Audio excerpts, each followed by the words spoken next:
Carlos Finney, o apóstolo dos avivamentos, o 1792-1875. Perto da aldeia de New York Mills, no século XIX, havia uma fábrica de tecidos movida pela força das águas do rio Oriskany. Certa manhã, os operários se achavam comovidos, conversando sobre o poderoso culto da noite anterior, ocorrido no prédio da escola pública. Não muito depois de começar o ruído das máquinas, o pregador, um rapaz alto e atlético, entrou na fábrica. O poder do Espírito Santo ainda permanecia sobre ele. Os operários, ao vê-lo, sentiram a culpa de seus pecados a ponto de terem de se esforçar para poderem continuar a trabalhar. Ao passar perto de duas moças que trabalhavam juntas, uma delas, no ato de emendar um fio, foi tomada de tão forte convicção que caiu em terra chorando. Segundos depois, quase todos em volta tinham lágrimas nos olhos, e em poucos minutos o avivamento encheu todas as dependências da fábrica.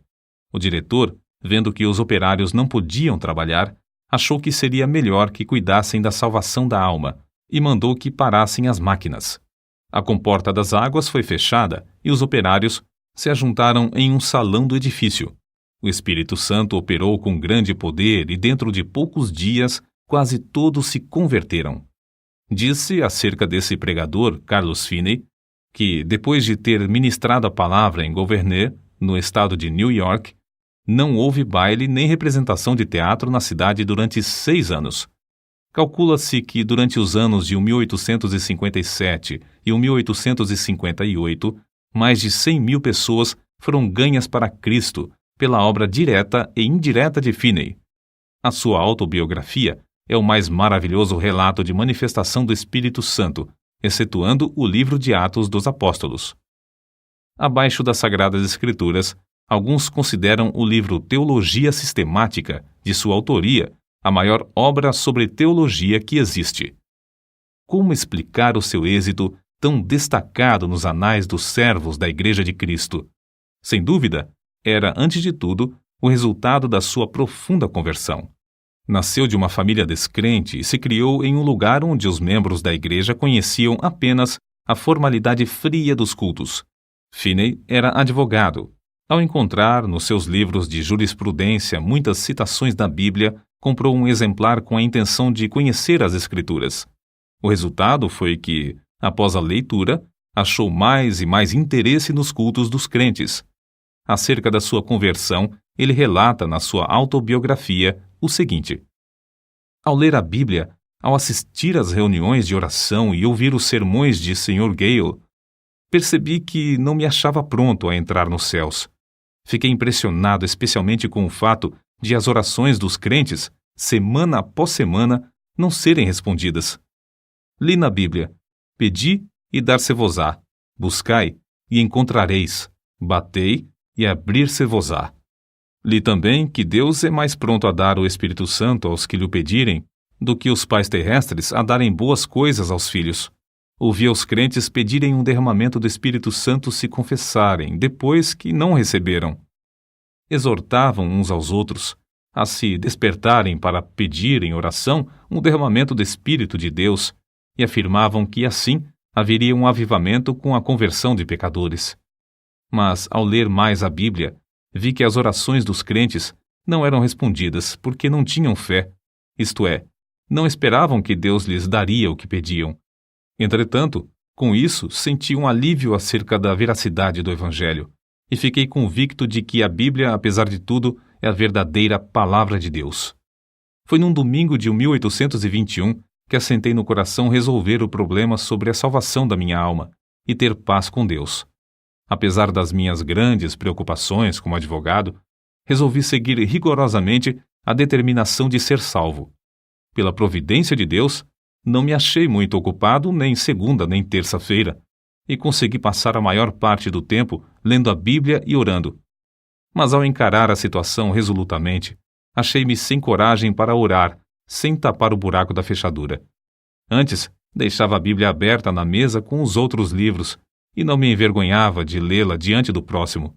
Mas então, se entrasse alguém, eu colocaria um livro aberto sobre a Bíblia para escondê-la.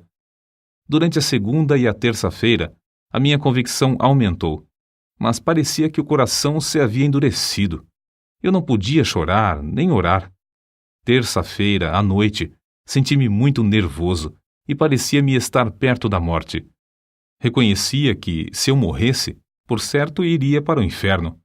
De manhã cedo, fui para o gabinete. Parecia que uma voz me perguntava: por que esperas? Não prometeste dar o coração a Deus? O que experimentas fazer?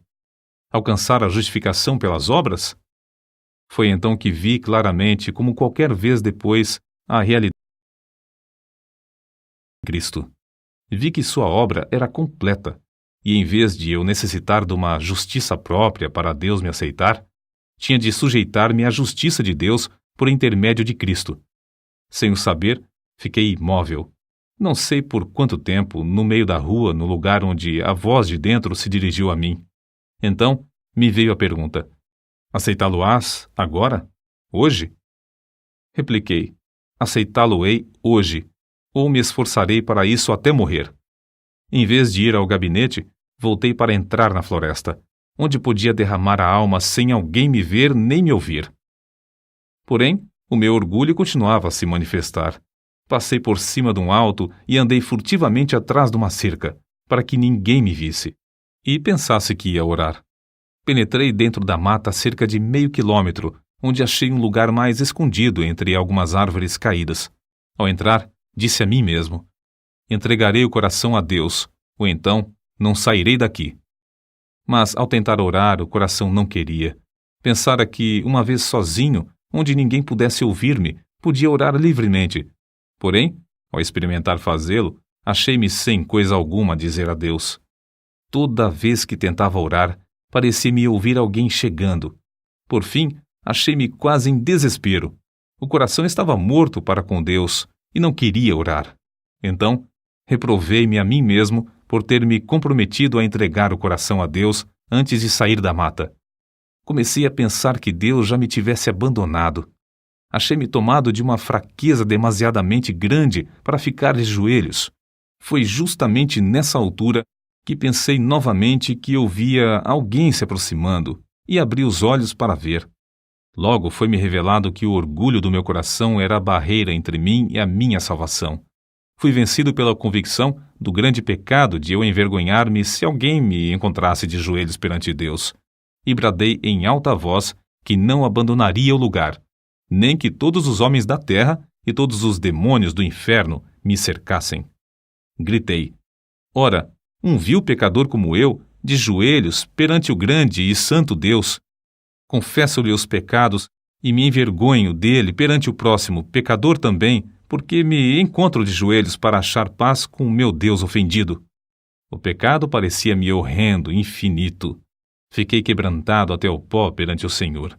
Nessa altura, a seguinte passagem me iluminou: então me invocareis, e ireis e orareis a mim, e eu vos ouvirei, e buscar-me-eis e me achareis, quando me buscardes de todo o vosso coração. Continuei a orar e a receber promessas e a apropriar-me delas. Não sei por quanto tempo. Orei até que, sem saber como, achei-me voltando para a estrada. Lembro-me de que disse a mim mesmo: se eu me converter, pregarei o Evangelho. Na estrada, voltando para a aldeia, certifiquei-me da preciosa paz e da gloriosa calma na minha mente. Que é isso? Perguntei-me a mim mesmo. Entristecera eu o Espírito Santo até retirar-se de mim? Não sinto mais convicção. Então, lembrei-me de que dissera a Deus que confiaria na sua palavra. A calma de meu espírito era indescritível. Fui almoçar, mas não tinha vontade de comer. Fui ao gabinete, mas meu sócio não voltara do almoço. Comecei a tocar a música de um hino no rabecão, como de costume. Porém, ao começar a cantar as palavras sagradas, o coração parecia derreter-se e só podia chorar. Ao entrar e fechar a porta atrás de mim, parecia-me ter encontrado o Senhor Jesus Cristo face a face. Não me entrou na mente, na ocasião, nem por algum tempo depois, que era apenas uma concepção mental. Ao contrário, parecia-me que eu o encontrara como encontro qualquer pessoa. Ele não disse coisa alguma, mas olhou para mim de tal forma que fiquei quebrantado e prostrado aos seus pés. Isso, para mim, foi, depois, uma experiência extraordinária, porque parecia-me uma realidade, como se ele mesmo ficasse em pé perante mim, e eu me prostrasse aos seus pés, e lhe derramasse a minha alma. Chorei alto e fiz tanta confissão quanto foi possível entre soluços. Parecia-me que lavava os seus pés com as minhas lágrimas. Contudo, sem sentir ter tocado na sua pessoa. Ao virar-me para me sentar, recebi o poderoso batismo com o Espírito Santo. Sem o esperar, sem mesmo saber que havia tal para mim, o Espírito Santo desceu de tal maneira que parecia encher-me corpo e alma. Senti-o como uma onda elétrica que me traspassava repetidamente. De fato, parecia-me como ondas de amor liquefeito, porque não sei outra maneira de descrever isso. Parecia o próprio fôlego de Deus. Não existem palavras para descrever o maravilhoso amor derramado no meu coração. Chorei de tanto gozo e amor que senti. Acho melhor dizer que exprimi, chorando em alta voz, as inundações indizíveis do meu coração. As ondas passaram sobre mim, uma após outra, até eu clamar: morrerei, se estas ondas continuarem a passar sobre mim. Senhor, não suporto mais. Contudo, não receava a morte. Não sei por quanto tempo este batismo continuou a passar sobre mim e por todo o meu ser, mas sei que era já noite quando o dirigente do coro veio ao gabinete para me visitar. Encontrou-me nesse estado de choro, aos gritos, e perguntou: Sr. Finney, que tem? Por algum tempo não pude responder-lhe. Então ele perguntou mais: Está sentindo alguma dor? Com dificuldade, respondi: Não, mas sinto-me demasiado feliz para viver. Saiu e, daí a pouco, voltou acompanhado por um dos anciãos da igreja. Esse ancião sempre foi um homem de espírito ponderado e quase nunca ria. Ele, ao entrar, encontrou-me no mesmo estado, mais ou menos como quando o rapaz o foi chamar. Queria saber o que eu sentia e eu comecei a lhe explicar. Mas, em vez de responder-me, foi tomado de um riso espasmódico. Parecia impossível evitar o riso que procedia do fundo do seu coração. Nessa altura, entrou certo rapaz que começara a frequentar os cultos da igreja. Presenciou tudo por alguns momentos, até cair ao chão em grande angústia de alma, clamando: Orem por mim! O ancião da igreja e o outro crente oraram, e depois Finney também orou. Logo após todos se retirarem, deixando Finney sozinho. Ao deitar-se para dormir, Finney adormeceu, mas logo acordou por causa do amor que lhe transbordava ao coração. Isso aconteceu repetidas vezes durante a noite. Sobre isso, ele escreveu depois: Quando me acordei de manhã, a luz do sol penetrava no quarto. Faltam-me palavras para exprimir os meus sentimentos ao ver a luz do sol. No mesmo instante, o batismo do dia anterior voltou sobre mim. Ajoelhei-me ao lado da cama e chorei pelo gozo que sentia. Passei muito tempo sem poder fazer coisa alguma senão derramar a alma perante Deus. Durante o dia, o povo se ocupava em falar da conversão do advogado. Ao anoitecer, sem qualquer anúncio do culto, ajuntou-se uma multidão no templo. Quando Finney relatou o que Deus fizera na sua alma, muitos foram profundamente tocados. Um sentiu-se tão convicto que voltou a casa sem o chapéu. Certo advogado afirmou: É claro que ele é sincero, mas que enlouqueceu é evidente. Finney falou e orou com grande liberdade. Realizavam-se cultos todas as noites por algum tempo, aos quais assistiam pessoas de todas as classes. Esse grande avivamento espalhou-se para muitos lugares em redor. Finney continuou: Por 8 dias, depois da sua conversão, o meu coração permanecia tão cheio que não sentia desejo de comer nem de dormir. Parecia-me que tinha um manjar para comer que o mundo não conhecia. Não sentia necessidade de alimentar-me nem de dormir. Por fim, cheguei a ver que devia comer como de costume e dormir quanto fosse possível. Grande poder acompanhava a palavra de Deus. Todos os dias, admirava-me ao notar como poucas palavras, dirigidas a uma pessoa, traspassavam-lhe o coração como uma seta. Não demorei muito em ir visitar meu pai. Ele não era salvo. O único membro da família que fizera a profissão de religião era meu irmão mais novo. Meu pai encontrou-me no portão e me perguntou: "Como tem passado, Carlos?" Respondi-lhe: "Bem, meu pai, tanto no corpo como na alma. Meu pai, o senhor já é idoso. Todos os seus filhos estão crescidos e casados, e nunca ouvi alguém orar na sua casa." Ele baixou a cabeça e começou a chorar, dizendo: "É verdade, Carlos. Entre e você mesmo ore." Entramos e oramos. Meus pais ficaram comovidos e, não muito depois, converteram-se. Se a minha mãe tinha qualquer esperança antes, ninguém o sabia. Assim, esse advogado, Carlos G. Finney, perdeu todo o gosto pela sua profissão e se tornou um dos mais famosos pregadores do Evangelho. Acerca de seu método de trabalhar, ele escreveu: "Dei grande ênfase à oração como indispensável, se realmente queríamos um avivamento. Esforçava-me por ensinar a propiciação de Jesus Cristo, sua divindade, sua missão divina, sua vida perfeita, sua morte vicária, sua ressurreição, a necessidade de arrependimento e de fé, a justificação pela fé e outras doutrinas que se tornaram vivas pelo poder do Espírito Santo. Os meios empregados eram simplesmente pregação, cultos de oração, muita oração em secreto, intensivo evangelismo pessoal e cultos para a instrução dos interessados. Eu tinha o costume de passar muito tempo orando. Acho que, às vezes, orava realmente sem cessar. Achei também grande proveito em observar frequentemente dias inteiros de jejum em secreto. Em tais dias, para ficar inteiramente sozinho com Deus, eu entrava na mata ou me fechava dentro do templo." Vê-se no seguinte relato a maneira como Finney e seu companheiro de oração, o irmão Nash, bombardeavam os céus com as suas intercessões. Quase 1 quilômetro distante da residência do Sr. S., morava certo adepto do universalismo. Nos seus preconceitos religiosos, recusava-se a assistir aos cultos. Certa vez, o irmão Nash, que se hospedava comigo na casa do Sr. S., retirou-se para dentro da mata para lutar em oração, sozinho, bem cedo de madrugada, conforme seu costume. A atmosfera era tal nessa ocasião que se ouvia qualquer som de longe. O universalista, ao levantar-se de madrugada, saiu de casa e ouviu a voz de quem orava e, apesar de não compreender muitas das palavras, reconheceu quem orava. E isso traspassou-lhe o coração como uma flecha. Sentiu a realidade da religião como nunca.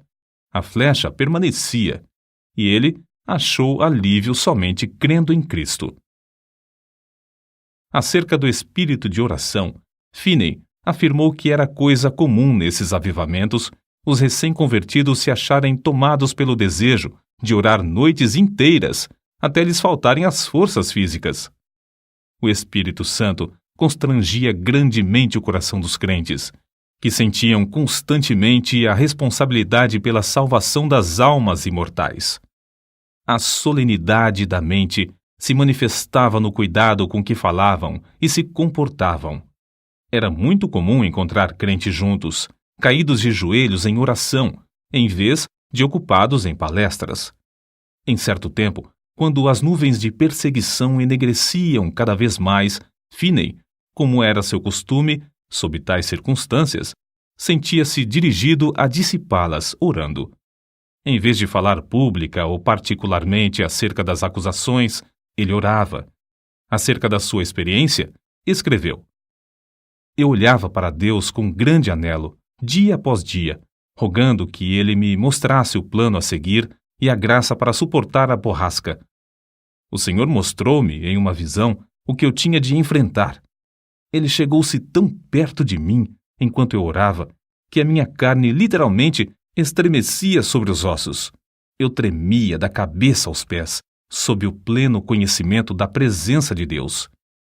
Acrescentamos mais um exemplo, tirado da sua autobiografia, que mostra a maneira com que o Espírito Santo operava em sua pregação. Ao chegar na hora anunciada para iniciar o culto, achei o prédio da escola repleto, por isso tive de ficar em pé perto da entrada. Cantamos um hino, isto é, o povo pretendia cantar. Entretanto, Eles não tinham o costume de cantar os hinos de Deus e cada um desentoava à sua própria maneira. Não podia conter-me. Lancei-me de joelhos e comecei a orar. O Senhor abriu as janelas dos céus, derramou o espírito de oração e entreguei-me de toda a alma a orar. Não escolheram um texto, mas logo ao levantar-me dos joelhos, eu disse: Levantai-vos, saí deste lugar, porque o Senhor há de destruir a cidade. Acrescentei que havia 2 homens, um se chamava Abraão e outro Ló. Contei-lhes como Ló se mudara para Sodoma. O lugar era excessivamente corrupto. Deus resolveu destruir a cidade e Abraão orou por Sodoma. Mas os anjos acharam somente um justo lá. Era Ló. Os anjos disseram: Tens alguém mais aqui? Teu genro e teus filhos e tuas filhas e todos quantos tens nessa cidade, tira-os fora deste lugar, porque nós vamos destruir este lugar, porque o seu clamor tem engrossado diante da face do Senhor, e o Senhor nos enviou a destruí-lo. Ao relatar estas coisas, os ouvintes se mostraram irados a ponto de me açoitarem. Nessa altura, deixei de pregar e lhes expliquei que compreendera que nunca se realizara culto ali e que eu tinha o direito de, assim, considerá-los corruptos. Salientei isso com mais e mais ênfase e com o coração cheio de amor, até não poder mais conter-me. Depois de eu assim falar, cerca de 15 minutos, parecia ter vindo sobre os ouvintes uma tremenda solenidade, os quais começaram a cair ao chão, clamando e pedindo misericórdia. Se eu tivesse tido uma espada em cada mão, não os poderia derrubar tão depressa como caíram. De fato, 2 minutos depois de os ouvintes sentirem o choque do espírito vir sobre eles, quase todos estavam ou caídos de joelhos ou prostrados ao chão. Todos os que podiam falar de qualquer maneira oravam por si mesmos. Tive de deixar de pregar porque os ouvintes não prestavam mais atenção. Vi o ancião que me convidara para pregar sentado no meio do salão, olhando em redor, estupefato. Gritei bem alto para ele ouvir, apesar da balbúrdia, pedindo-lhe que orasse. Caiu de joelhos e começou a orar em voz retumbante, mas o povo não prestou atenção. Gritei: Vós não estáis ainda no inferno. Quero dirigir-vos a Cristo. O coração transbordava de gozo ao presenciar tal cena. Quando pude dominar os meus sentimentos, virei-me para um rapaz que estava perto de mim. Consegui atrair a sua atenção e preguei a Cristo, em voz bem alta, ao seu ouvido. Logo, ao olhar para a cruz de Cristo, ele acalmou-se por um pouco e então rompeu em oração pelos outros. Depois, fiz o mesmo com um outro, depois com mais outro e continuei assim, tratando com eles até a hora do culto da noite, na aldeia. Deixei o ancião que me convidara a pregar para continuar a obra com os que oravam. Ao voltar, havia tantos clamando a Deus que não pudemos encerrar a reunião, que continuou o resto da noite. Ao amanhecer o dia, alguns ainda permaneciam com a alma ferida. Não se podiam levantar e, para dar lugar às aulas, foi necessário levá-los a uma residência não muito distante. De tarde mandaram chamar-me porque ainda não findara o culto. Só nesta ocasião cheguei a saber a razão de o auditório agastar-se da mensagem. Aquele lugar cognominava-se Sodoma, e havia somente um homem piedoso lá, a quem o povo tratava de Ló. Era o ancião que me convidara a pregar. Depois de já velho, Finney escreveu acerca do que o Senhor fez em Sodoma.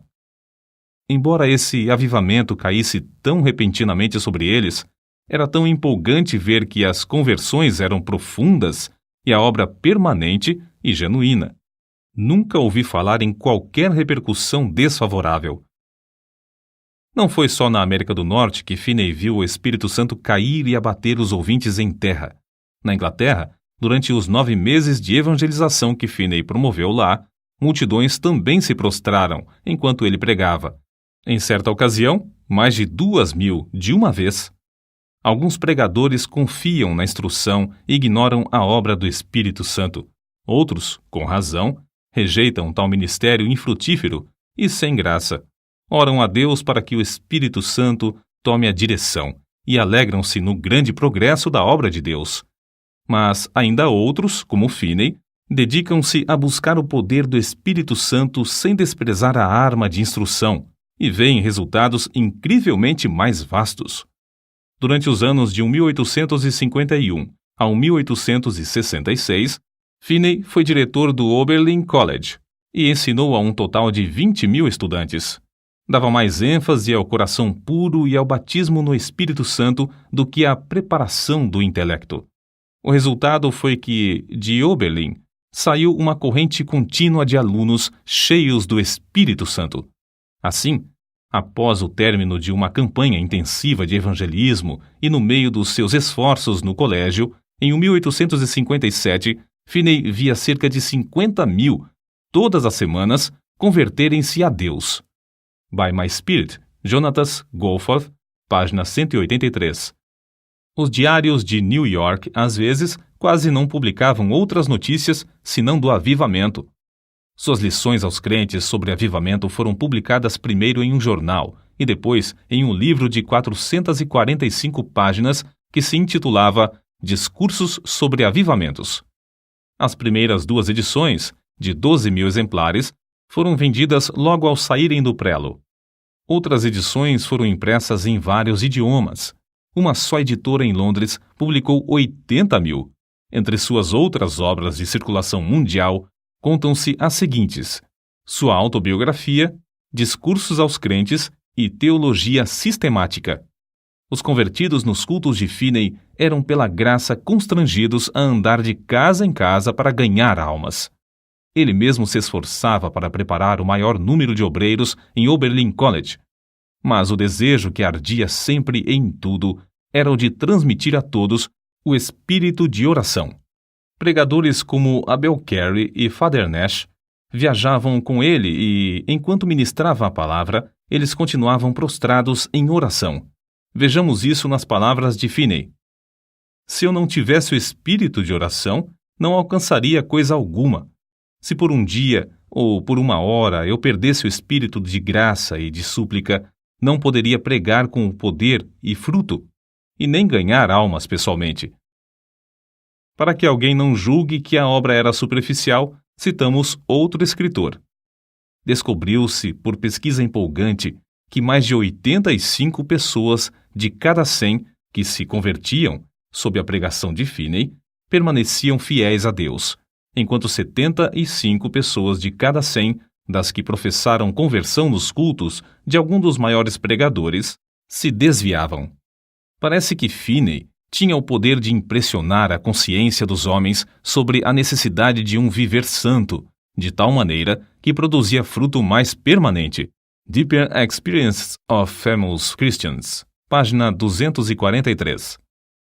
Finney continuou a inspirar os estudantes de Oberlin College até a idade de 82 anos. Já no fim da vida, permanecia tão lúcido de mente como quando jovem, e sua vida nunca foi tão rica no fruto do Espírito e na beleza da sua santidade do que nos últimos anos. No domingo 16 de agosto de 1875, pregou seu último sermão, mas à noite não assistiu ao culto. Ao ouvir os crentes cantarem Jesus, Lover of My Soul, Let Me to Thy Bosom Fly, saiu até o portão da frente da casa e com estes que tanto amava, cantou na terra pela última vez. Acordou à meia-noite sofrendo dores lancinantes no coração. Sofrera assim muitas vezes durante a sua vida. Semeara as sementes de avivamento e as regara com lágrimas. Todas as vezes que recebia o fogo da mão de Deus, era com sofrimento. Finalmente, antes de amanhecer o dia, dormiu na terra para acordar na glória, nos céus. Faltavam-lhe apenas 13 dias para completar 83 anos de vida aqui na terra.